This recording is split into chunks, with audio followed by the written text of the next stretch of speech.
પછી તો આ છોકરાઓ બહુ સેવા કરે બધા. પણ એકલો ઉતર્યો અંબાકાશી એરપોર્ટ, એ વખતે નાનું એવું એરપોર્ટ, પ્રેસિડેન્ટ કેન્યાટા. अब तो એરપોર્ટનું નામ જ પ્રેસિડેન્ટ કેન્યાટા इंटरनेशनल. और ये मोई केन्या का मोम्बासा का मोई ने उपराष्ट्रपति था. केन्याटा के समय में उपराष्ट्रपति था. શાકની થેલી લઈને ઉપરાષ્ટ્રપતિ નકુરોની બજારમાં શાક લેવા જતો મોરારી બાપુએ જોયો છે. આટલી સહજતા. કેન્યાટા તો નકુરોના સ્ટેટ હાઉસમાં એનું મનોરંજન, એનું ગાણું, એનું ઓલું લાકડાનું ઓલું ઝુમડું એ બધું ચાલ્યા જ કરતું હતું સ્ટેટ હાઉસમાં. આ બધા જૂના અનુભવ. 76 એવું ઉતર્યા. હવે હર્ષદભાઈ ભુવાને શું થયું કે નકુરુમાં કથા રાખીએ, હું આમ બોલું ઓછો, આટલા વર્ષો પહેલાની વાત, એ બધા જઈશે આમ કરે. એમાં જીવણ ભગત એણે અશુભાઈ કીધું કે તમે નૈરુબીમાં કથા કરો ને, અમે નહીં કઈ ખર્ચો અમારો પણ તમે કરો. તો નકુરુને બદલે કથા નૈરુબીમાં ગઈ ને. નૈરુબી લોહાણા મહાજન મંડીના બધા હોદ્દેદારો, બધા આપણા ભાઈઓ બહેનો બધા સ્વાગત કરવા આવ્યા. એટલે હું કાંઈ બોલું નહીં. અને જીવણ ભગતે અશુભાઈ ભુવાને કીધું કે આ કોને લઈ આવ્યા હતા? હું કાંઈ બોલું જ નહીં કે આ કાંઈ બોલે નહીં, આ હું કથા કરશે, આને કોને લાવ્યા? આવું થયેલું. એને બિચારાને આશંકા થઈ કે કાંઈ બોલે. પછી તો બહુ આનંદ થયો. પછી નકુરો કથા ગઈ. પછી તો કિસુમુ, અરુષા, થીકા. બબી ભગતને બહુ ગમતું થીકા. થીકામાં કથા થઈ. અરુષા, થીકા, કિસુમુ, નકુરુ, દારુસલામ, ઘણી જગ્યાએ નેવાસા. એટલે આપણું ખેડેલું ખેતર છે ત્યારે. એવું બધું તો આનંદ થાય છે કે આપ હજી આ બધા. પછી તો યુગાન્ડાની ઘટના ઘટી, આટલી ભયંકર બર્બર ઘટના ઘટી વર્ષો કે બાદ. તો પહેલી બાર આફ્રિકા, તલગાજરડાથી આફ્રિકા રામકથા લઈને આવવાનું થયું ત્યારે પહેલો દેશ કેન્યા છે. પછી તો આપણું એવું હાલ્યું, કોઈ હલાવ્યું નહોતું. મારા ગુરુની કૃપાથી. પાછા કોઈ જશ ન લઈ ખોટો કે અમે બાપુને પહેલા લઈ ગયા. તો મેં તમને નહોતું કીધું કે મને લઈ જાઓ, તમે તલગાજરડા આવ્યા હતા ત્યારે હું આવ્યો હતો. હું તો પાસપોર્ટનું હરખું ન હતો, મુંબઈ એરપોર્ટથી પાછો હોઈ જાત. મારું વનરા વનસે રૂડું વૈકુંઠ નહીં આવું એમ કરી નાખા. પણ આનંદ બહુ આવ્યો.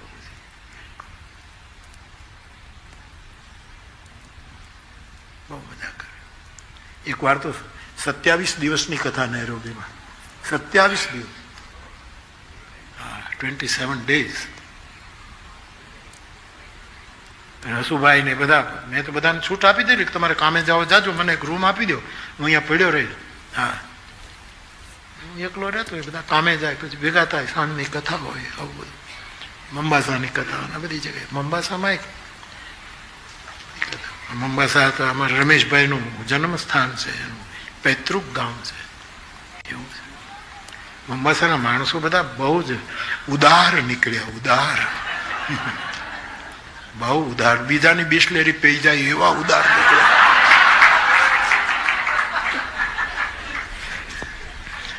વિનોદ કરો છો રમેશભાઈ, એ તો આનંદ છે. બાકી વાપરે ત્યારે કરોડો રૂપિયા વાપરી નાખે. રમેશભાઈના ઘરમાં, એના પરિવારમાંથી કોઈને ક્યાંય દાન કરવું હોય તો અમારી બહેન કહે કે છોકરાઓ કહે એ આપે નહીં. એમ કે બાપુ કહે તો આપો, બાકી ના આપે. આ માણસનો સંકલ્પ છે. આ ભૂમિ બહુ જ સુંદર ભૂમિ. તો થોડોક મારો એવો અનુભવ. પણ રક્ષા રામ નામ કરે છે. કેન્યા તો 5-6 કલાકની ફ્લાઇટ હતી ને આવી ગયા ને આપણામાં. પણ હું પહેલી વાર અમેરિકન કન્ટ્રીઝમાં વાનકુવર ગયો પહેલી વાર, આટલા કલાકની ફ્લાઇટ, એકલો માણસ. એ બધું મને કે બહુ ઠંડી બહુ હશે ને સોમૈયા બાપાએ આખો ગરમ કોટ આપ્યો પગથી નીચે સુધીનો, અને એટલી મોટી બેગ આપીને એકલું બધા ઉપાડવાનું.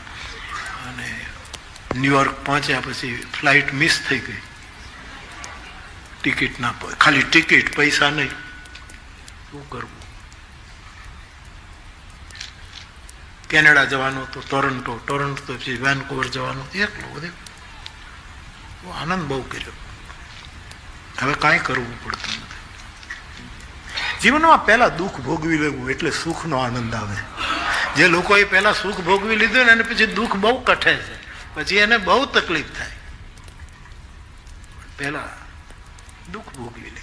દુઃખના ખેતરમાં જ સુખનો પાક ઉગે છે સાહેબ, જે સહર્ષ સ્વીકારી લેશે. એવું બધું. ફ્લાઇટ મિસ થઈ, ક્યાં જવું? એમાં અમારે ચંદનબેન પારેખ ઘાટકોપરવાળાનો દીકરો ઓચિંતા કોકને મૂકવા આવ્યો, મહેન્દ્ર.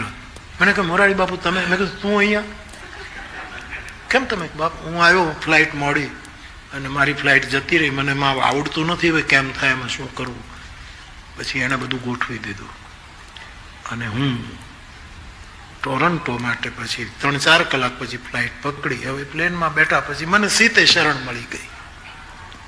સીતે શરણ કેનેડિયન મહિલા, ચિત્રકૂટમાં દીક્ષિત, એની સીટ મારી બાજુમાં આવી, હિન્દી સમજે.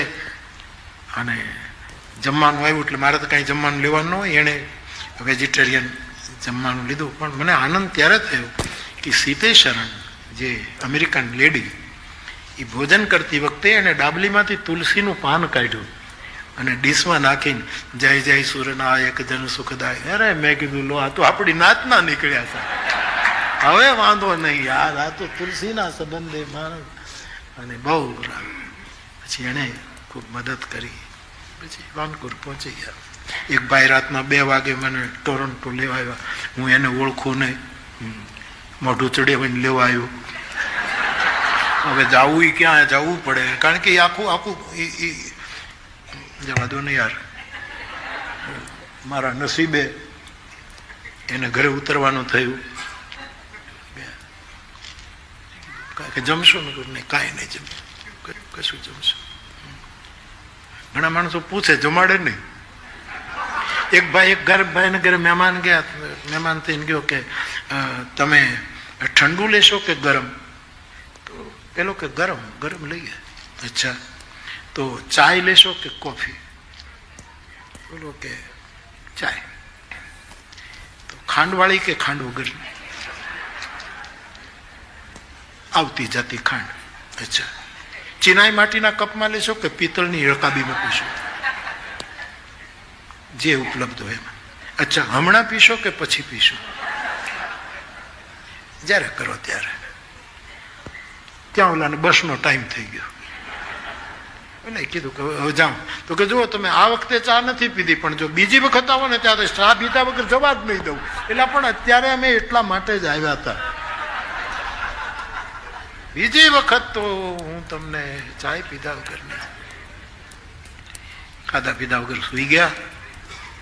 સવારે પાછું 5 વાગ્યાની ફ્લાઇટ હતી. ધન્ય છે એને કે ઓળખાણ વગર એણે મદદ કરી. પ્લેનમાં બેસાડ વાનકુવરમાં ઉતર્યો. ત્યાં રાત્રિની કથા, એ પણ 15 દિવસની કથા હતી બધી એકલો. તો પહેલી વિદેશ યાત્રા કેન્યાની હતી. અને હિરજી બાપાએ એને બધાએ હનુમાન ચાલીસા, રામચરિત માનસનો એટલો બધો અહીંયા આપણા લોકોમાં બીજ રોપ્યા હતા.